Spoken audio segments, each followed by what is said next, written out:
हर हर महादेव। जय मां पार्वती। हे भगवान शिव की माता पार्वती, ज्योति सच्ची हृदय से आपकी हरतालिका तीज व्रत की कथा सुन उसकी हर एक मनोकामना पूरी कर देना एवं उसके जीवन सुख संपत्ति एवं धन की कभी कमी मत होने देना। महादेव, यह दुनिया सिर्फ और सिर्फ आपके ही भरोसे हो। माताएं बहनें, अगर आप भगवान शिव को मानती हैं, माता पार्वती को मानती हैं, तो सच्चे हृदय से इस वीडियो को अभी लाइक कर दीजिए और कमेंट बॉक्स में लिख दीजिए हर हर महादेव, जय माता पार्वती। मित्रों, आज की वीडियो बहुत ही खास होने वाली है, क्योंकि आज की वीडियो में हम आपको सुनने वाले की हरतालिका तीज व्रत की कथा, जो भी इस कथा को सच्चे हृदय से सच्चे मन से पूरा सुनता है, उसकी हर एक मनोकामना इच्छा 24 घंटे के अंदर पूरी हो जाती है और हर सुहागन को सौभाग्यवती का वरदान मिलता है, यानी कि महादेव स्टेशन साक्षात रूप में दर्शन देती है। इस ज्ञानवर्धक वीडियो में सच्चे हृदय से सच्चे मन से इस कथा को आप सुनिए। ओम नमः शिवाय। जय माता पार्वती, जय भगवान शिव।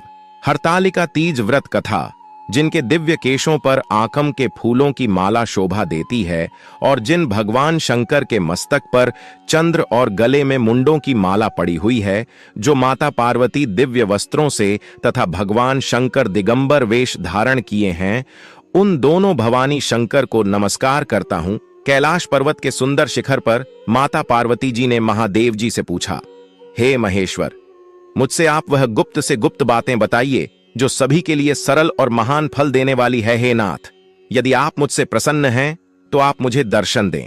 हे जगतनाथ, आप आदि मध्य और अंत रहित हैं, आपकी माया का कोई पार नहीं है। आपको मैंने किस भांति प्राप्त किया है, कौन से व्रत, तप या दान के पुण्य फल से आप मुझको वर रूप में मिले। महादेव जी बोले, हे देवी, मैं आपके सामने उस व्रत के बारे में कहता हूं जो परम गुप्त है। जैसे तारागणों में चंद्रमा और ग्रहों में सूर्य, वर्णों में ब्राह्मण, देवताओं में गंगा, पुराणों में महाभारत, वेदों में साम और इंद्रियों में मन श्रेष्ठ है, वैसे ही पुराण और वेद सब में इसका वर्णन आया है, जिसके प्रभाव से तुमको मेरा आधा आसन प्राप्त हुआ है। हे प्रिय, उसी का मैं तुमसे वर्णन करता हूं। सुनो। भाद्रपद भादों मास के शुक्ल पक्ष की हस्त नक्षत्र के दिन इस व्रत का अनुष्ठान मात्र करने से सभी पापा का नाश हो जाता है। तुमने पहले हिमालय पर्वत पर इसी महान व्रत को किया था, जो मैं तुम्हें सुनाता हूं। पार्वती जी बोली, हे प्रभु, इस व्रत को मैंने किस लिए किया था, यह मुझे सुनने की इच्छा है, सो कृपा करके कहें। शंकर जी बोले, आर्यावर्त में हिमालय नामक एक महान पर्वत है, जहां अनेक प्रकार की भूमि अनेक प्रकार के वृक्षों से सुशोभित है, जो सदैव बर्फ से ढके हुए तथा गंगा की कल कल ध्वनि से शब्दायमान रहता है। हे पार्वती जी, तुमने बाल्यकाल में उसी स्थान पर परम तप किया था और 12 वर्ष तक के महीने में जल में रहकर तथा बैशाख मास में अग्नि में प्रवेश करके तप किया। सावन के महीने में बाहर खुले में निवास कर अन्न त्याग कर तप करती रहीं। तुम्हारे उस कष्ट को देखकर तुम्हारे पिता को बड़ी चिंता हुई। चिंता में वह सोचने लगे कि मैं इस कन्या का विवाह किससे करूं। एक दिन नारद जी वहां आए और देवर्षि नारद ने तुम शैलपुत्री को देखा। तुम्हारे पिता हिमालय ने देवर्षि को अर्घ्य, पाद्य, आसन देकर सम्मान सहित बिठाया और कहा, हे मुनीश्वर, आपने यहां तक आने का कष्ट कैसे किया, कहें क्या आज्ञा है। नारद जी बोले, हे गिरिराज, मैं विष्णु भगवान का भेजा हुआ यहां आया हूं। तुम मेरी बात सुनो। आप अपनी कन्या को उत्तम वर को दान करें। ब्रह्मा, इंद्र, शिव आदि देवताओं में विष्णु भगवान के समान कोई भी उत्तम नहीं है, इसलिए मेरे मत से आप अपनी कन्या का दान भगवान विष्णु को ही दें। हिमालय बोले, यदि भगवान वासुदेव स्वयं ही कन्या को ग्रहण करना चाहते हैं और इस कार्य के लिए ही आपका आगमन हुआ है, तो वह मेरे लिए गौरव की बात है, मैं अवश्य उन्हें ही दूंगा। हिमालय का यह आश्वासन सुनते ही देवर्षि नारद जी आकाश में अंतर्धान हो गए और भगवान विष्णु के पास पहुंचे। नारद जी ने हाथ जोड़कर भगवान विष्णु से कहा, प्रभु, आपका विवाह कार्य निश्चित हो गया है। इधर हिमालय ने पार्वती जी से प्रसन्नता पूर्वक कहा, हे पुत्री, मैंने तुमको गरुड़ ध्वज भगवान विष्णु को अर्पण कर दिया है। पिता के इन वाक्यों को सुनते ही पार्वती जी अपनी सहेली के घर गईं और पृथ्वी पर गिरकर अत्यंत दुखित होकर विलाप करने लगीं। उनको विलाप करते हुए देखकर सखी बोली, हे देवी, तुम किस कारण से दुखी हो, मुझे बताओ, मैं अवश्य ही तुम्हारी इच्छा पूरी करूंगी। पार्वती बोली, हे सखी, सुन, मेरी जो मन की अभिलाषा है सुनाती हूं। मैं महादेव जी को वरण करना चाहती हूं। मेरे इस कार्य को पिताजी ने बिगाड़ना चाहा है, इसलिए मैं निसंदेह इस शरीर का त्याग करूंगी। पार्वती के इन वचनों को सुनकर सखी ने कहा, हे देवी, जिस वन को तुम्हारे पिताजी ने न देखा हो तुम वहां चली जाओ। तब देवी पार्वती अपनी सखी का यह वचन सुन ऐसे ही वन को चली गई। पिता हिमालय ने तुमको घर पर न पाकर सोचा कि मेरी पुत्री को कोई देव, दानव अथवा किन्नर हरण करके ले गया है। मैंने नारद जी को वचन दिया था कि मैं पुत्री का भगवान विष्णु के साथ वरण करूंगा। हाय, अब यह कैसे पूरा होगा? ऐसा सोचकर वे बहुत चिंतातुर हो मूर्छित हो गए। तब सब लोग हाहाकार करते हुए दौड़े और मूर्छा दूर होने पर गिरिराज से बोले कि हमें आप अपनी मूर्छा का कारण बताओ। हिमालय बोले, मेरे दुख का कारण यह है कि मेरी रत्न रूपी कन्या को कोई हरण कर ले गया, या सर्प ने काट लिया, या किसी सिंह ने मार डाला।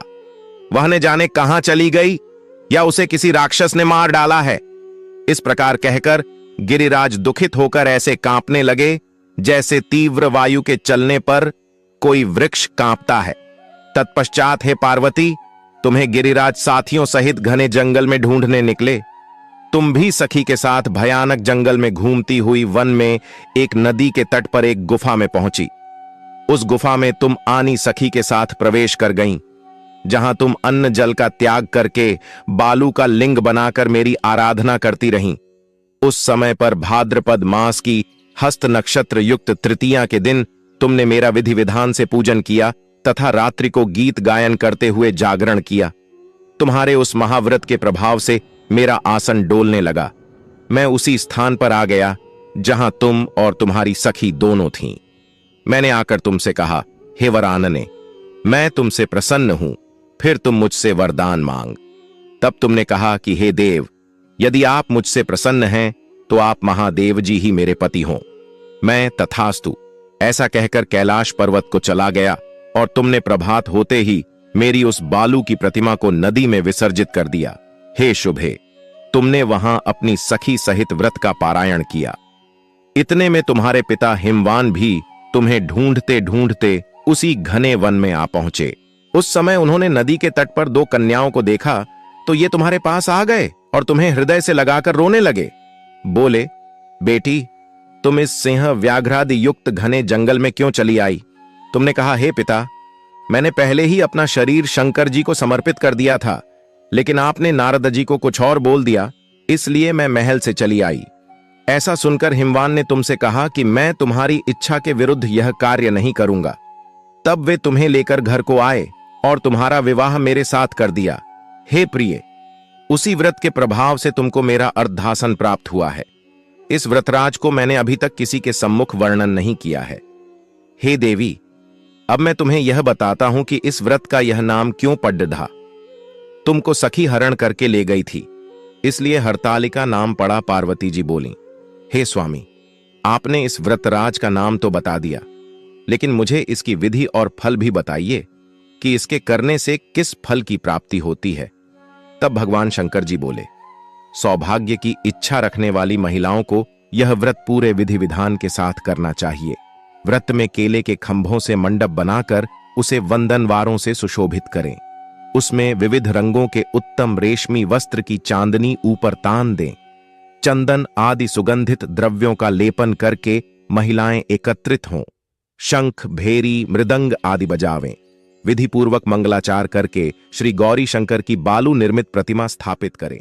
फिर